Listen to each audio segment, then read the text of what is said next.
దేశంలో రాష్ట్రంలో జరుగుతున్న పరిణామాలు అన్నీ జాగ్రత్తగా మరి ప్రజలు ఆలోచించే సమయం వచ్చింది.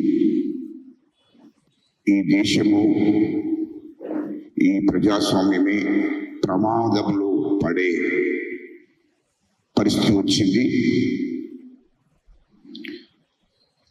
డాక్టర్ బాబాసాహెబ్ అంబేద్కర్ రాసిన రాజ్యాంగాన్ని రద్దు చేయాలని చూస్తున్నటువంటి ఈ దేశ ప్రధానమంత్రి నరేంద్ర మోడీ, బీజేపీ కేంద్ర ప్రభుత్వము అయితే దీని వెనుకాల ఆర్ఎస్ఎస్, బీజేపీ ఎన్నో కుట్ర కుతంత్రాలు చేసుకుంటూ వస్తుంది. వాస్తవానికి ఆర్ఎస్ఎస్ అనేది 1950లోనే నిర్ణయం తీసుకొని వాళ్ళ ఎజెండా, వాళ్ళ డాక్యుమెంటరీలో ఏ నాటికైనా ఖచ్చితంగా భారత రాజ్యాంగాన్ని, బాబాసాహెబ్ అంబేద్కర్ రాసిన రాజ్యాంగాన్ని రద్దు చేయాలి, ఆ రాజ్యాంగం లేకుండా చేయాలని చెప్పి ఆర్ఎస్ఎస్ డాక్యుమెంటరీలో 1950లోనే రాసుకుంది. ఈ రిజర్వేషన్లను కూడా పూర్తిగా తీసేయాలని చెప్పి ఆనాడే 1950లో ఆర్ఎస్ఎస్ సంస్థ వాళ్ళ డాక్యుమెంటరీలో రాసుకోవడం జరిగింది. వాళ్ళు తీర్మానం చేసుకున్నారు. ఆ తర్వాత బీజేపీ ఈ దేశంలో భారతీయ జనతా పార్టీ ఏర్పడ్డ తర్వాత ఆర్ఎస్ఎస్ భారతీయ జనతా పార్టీ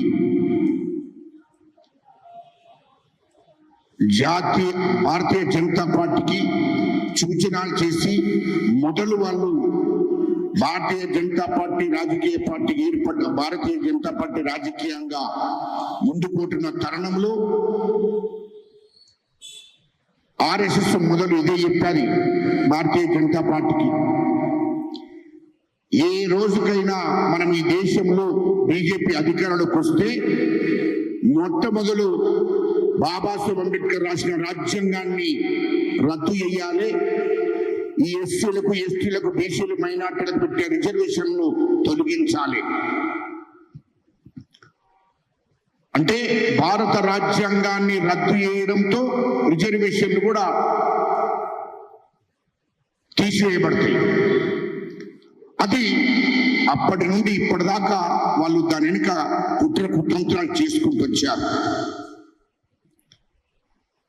ఈ దేశంలో అనేక చట్టాలను తీసుకొచ్చారు. ఈ దేశ ప్రధానమంత్రి నాయకత్వంలో భారతీయ జనతా పార్టీ ఈ దేశానికి ప్రమాదం అయ్యేటువంటి చట్టాలను కూడా చేశారు.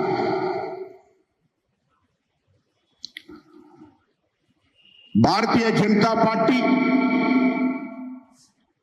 ఈ దేశంలో ఉన్న ప్రభుత్వ సంస్థలన్నిటినీ కూడా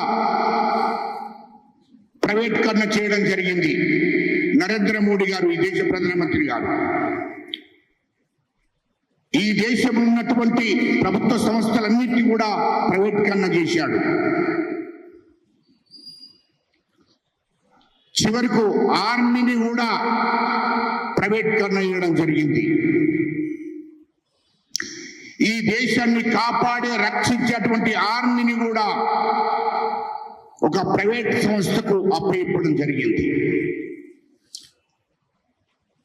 అంటే ఈరోజు ఈ దేశం ప్రమాదంలో ఉంది. కాబట్టి ప్రజలందరూ ఆలోచించవలసిన అవసరం ఉంది. ఇయాలో కేంద్ర మంత్రులు, బీజేపీ ఎంపీలు, కేంద్ర మంత్రులు ఈ 3 సంవత్సరాల నుంచి ఒక కేంద్ర మంత్రి కర్ణాటకలో ఖచ్చితంగా భారత రాజ్యాంగాన్ని మార్చేస్తాం, రిజర్వేషన్ తొలగిస్తాం. ఇంకో కేంద్ర మంత్రి హర్యానాలో ఖచ్చితంగా బాబాసాహెబ్ అంబేద్కర్ రాసిన రాజ్యాంగాన్ని మార్చేస్తాం, రిజర్వేషన్ తొలగిస్తాం. చివరికి బీజేపీ ఆర్ఎస్ఎస్ కలిసి నిర్ణయం తీసుకున్నది, ఒకవేళ మూడోసారి గిట్ట ఈ దేశంలో మనం అధికారంలోకి వస్తే, మనకు 400 సీట్లు గెలిస్తే ఖచ్చితంగా బాబాసాహెబ్ అంబేద్కర్ రాసిన రాజ్యాంగాన్ని మార్చేయాలి, రిజర్వేషన్లను తొలగించాలని నిర్ణయం తీసుకున్నారు.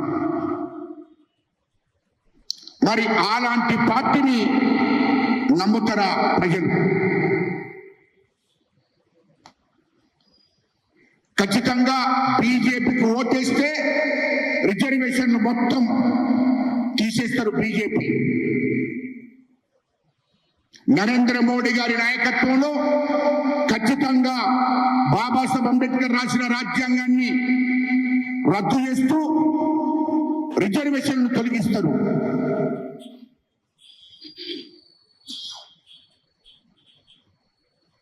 అంటే ఇంతకన్నా ఘోరమైనటువంటి పని ఈ దేశంలో ఉందా? బాబాసాహెబ్ అంబేద్కర్ గారు అనేక సంవత్సరాలు కష్టపడి, ఇబ్బంది పడి, నిద్ర లేకుండా కుటుంబాన్ని వదిలేసి ఈ దేశ ప్రజల కోసం భారత రాజ్యాంగాన్ని రాయడం జరిగింది. అన్ని వర్గాల ప్రజల కోసం భారత రాజ్యాంగాన్ని రాయడం జరిగింది. ఎస్సీలు, ఎస్టీలు, బీసీలకు రిజర్వేషన్లు పెట్టడం జరిగింది. ఆ రిజర్వేషన్లు తొలగిస్తారంట. మరి ఆ రిజర్వేషన్లు ఎవరికి పెట్టారు? ఎస్సీ, ఎస్టీ, బీసీలంతా ఎవరు? హిందువులే కదా. ఆ హిందువుల రిజర్వేషన్లు తీసేస్తారంట బీజేపీ. అంటే బీజేపీకి ఓట్లేస్తే ఈ రిజర్వేషన్లు తొలగిస్తారు కంపల్సరీ. ఈ భారత రాజ్యాంగాన్ని మార్చేస్తారు, రద్దు చేస్తారు. కాబట్టి ఈ దేశంలో బీజేపీని అధికారంలోకి రాకుండా చూడవలసిన అవసరం ఉంది. 2 కోట్ల ఉద్యోగాలు ఇస్తారని చెప్పాడు. 10 సంవత్సరాలు అయింది, 10 నెలల 20 కోట్ల ఉద్యోగాలు. అంటే ఈ దేశంలో హిందూ యువతను మోసం చేసినట్టే కదా. ఎల్ఐసిని ప్రైవేట్ కన్నా చేశాడు. ఎల్ఐసిలో ప్రతి సంవత్సరం ఇంటర్వ్యూ జరుగుతుండే, రిక్రూట్మెంట్ జరుగుతుండే, కానీ ఎల్ఐసి తీసేశాడు. ప్రభుత్వ బ్యాంకులను కూడా ప్రైవేట్ కన్నా చేయడం జరిగింది. రైల్వే రిక్రూట్మెంట్ జరగలేదు ఇప్పటిదాకా. అంటే ఈ విధంగా బీజేపీ పరిపాలన ఏమైందయ్యా? బీజేపీ దేశంలో అధికారంలోకి వచ్చినాక ఏమి జరిగిందంటే, వాళ్ళు ఈ దేశంలో ఉన్న కష్టపడే రైతులు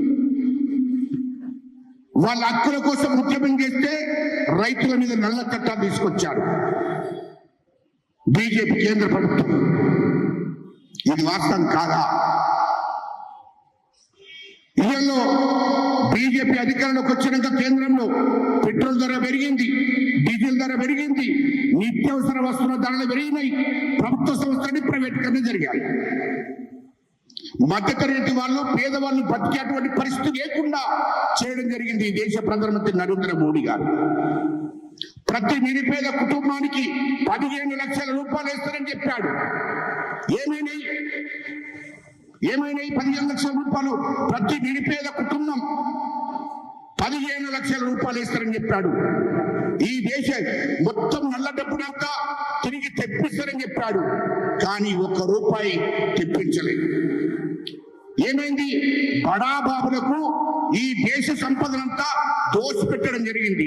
అంబానీ, అదానీ లాంటి వాళ్లకు ఈ దేశ సంపదను దోచిపెట్టడం జరుగుతుంది. ఈ దేశంలో ఉన్నటువంటి మరి మైనింగ్ కానీ అనేకమైనటువంటి వజ్రాలు కానీ ఈ దేశంలో అనేక సంపదనంతా బడాబాబులకు దోషిపెట్టడం కోసమే ఈ దేశ ప్రధానమంత్రి ఉన్నాడు. ఆ ఒప్పందం ఇవాళ దేశంలో ప్రతి ఒక్కటి కూడా ఇద్దరి చేతిలో ఉంది. అది అంబానీ ఆదాని చేతిలో ఉంది. దేశ సంపద అంతా వాళ్ళకు అప్పచెప్పాడు ఈ కేంద్ర హోంమంత్రి అమిత్ షా, నరేంద్ర మోడీ గారు. ఆ బడాబాబులకు ఆదాని అంబానీకి 50%, వీళ్ళకి 50%. ఈ దేశ సంపద అంతా. ఇది వాస్తవం కాదా? అందుకోసమే ప్రజలు ఆలోచించవలసిన అవసరం ఉంది. ప్రజలు ఆలోచించవలసిన అవసరం ఉంది. ఇళ్లలో ఒకవేళ మీరు బీజేపీకి ఈ వరంగల్ పార్లమెంట్ లో ఓటేస్తే మీ రిజర్వేషన్లు ఎస్సీ, ఎస్టీ, బీసీల మైనార్టీలకు సంబంధించిన రిజర్వేషన్లు తొలగిస్తారు. అది జాగ్రత్తగా ఆలోచించవలసిన అవసరం ఉంది. అదేవిధంగా మీరు బీజేపీ ఓటేస్తే భారత రాజ్యాంగాన్ని రద్దు చేయమని వేసినట్టే. చాలా జాగ్రత్తగా ప్రజలు ఆలోచించాలి. ఇయలో రాహుల్ గాంధీ గారు ఈ దేశ ప్రజలకు ఖచ్చితంగా భారత రాజ్యాంగాన్ని ఉంచాలి, ఈ రిజర్వేషన్లను జనాభా ప్రాతిపదికన పెంచాలి అనే ఆలోచనతో కాశ్మీర్ నుంచి కన్యాకుమారి దాకా పాదయాత్ర చేశాడు రాహుల్ గాంధీ గారు. ఎందుకంటే ఈ దేశంలో ఉన్న సంపదంతా ఇద్దరి దగ్గరనే ఉండి, ఈ దేశంలో సంపదంతా నరేంద్ర మోడీ ప్రధానమంత్రి గారు ఇద్దరికే దోషిపెట్టాడు. కాబట్టి ఖచ్చితంగా ఈ దేశ సంపదంతా ప్రజలందరి చేతులకు పోవాలి, ప్రజలందరికీ పంచాలి. కూలీ నాలి కష్టపడి పనిచేసుకున్నటువంటి వారికి, ఈ దేశంలో ప్రజలకు, అట్టడుగు వర్గాలకు అందరికీ కూడా ఈ దేశ సంపదను పంచాలని ఆలోచనతోనే ఆయన ఈ దేశంలో పాదయాత్ర మొదలుపెట్టాడు. ఇవాళ కాంగ్రెస్ పార్టీకి ఓటేస్తే, ఇవాళ ఇక్కడ కాంగ్రెస్ పార్టీని కడియం కావ్యాన్ని గెలిపిస్తే అది రాహుల్ గాంధీకి ఓటేసినట్టు, సోనియమ్మని గెలిపించినట్టు. అది గుర్తుపెట్టుకొని ఓటేయమని మేము అడుగుతున్నాం. కడియం కావ్యకు ఓటేస్తే కడియం కావ్యకు ఓటేసింది కాదది, చేయి గుర్తుకు సోనియమ్మ గారికి, రాహుల్ గాంధీ గారికి ఓటేసినట్టు. ఇవాళ రాహుల్ గాంధీ గారు ఈ దేశ ప్రధానమంత్రి అయితే భారత రాజ్యాంగాన్ని కాపాడుతాడు, ఈ రిజర్వేషన్లను కాపాడుతాడు, రిజర్వేషన్ పెంచుతాడు. జనాభా ప్రాతిపదికన ఎస్సీల జనాభా ప్రాతిపదికన రిజర్వేషన్ పెరుగుతాయి, ఎస్టీల జనాభా ప్రాతిపదికన రిజర్వేషన్ పెరుగుతాయి, బీసీల జనాభా ప్రాతిపదికన రిజర్వేషన్ పెరుగుతాయి, మైనార్టీ జనాభా ప్రాతిపదికన రిజర్వేషన్ పెంచుతాడు. దాంతో సామాజిక న్యాయం అన్ని వర్గాలకు కూడా జరుగుతుంది. కాంగ్రెస్ పార్టీ గెలిస్తే, రాహుల్ గాంధీ గారు ప్రధానమంత్రి అయితే ఖచ్చితంగా ప్రజలకు అన్ని వర్గాలకు సామాజిక న్యాయం జరిగే విధంగా ఉంటుంది. కాబట్టి ఖచ్చితంగా కడియం కావ్యను గెలిపించవలసిన అవసరం ఉంది. దృష్టి పెట్టుకొని అన్ని ఆలోచనలు చేసి టికెట్లు ఇవ్వడం జరిగింది కాంగ్రెస్ పార్టీ.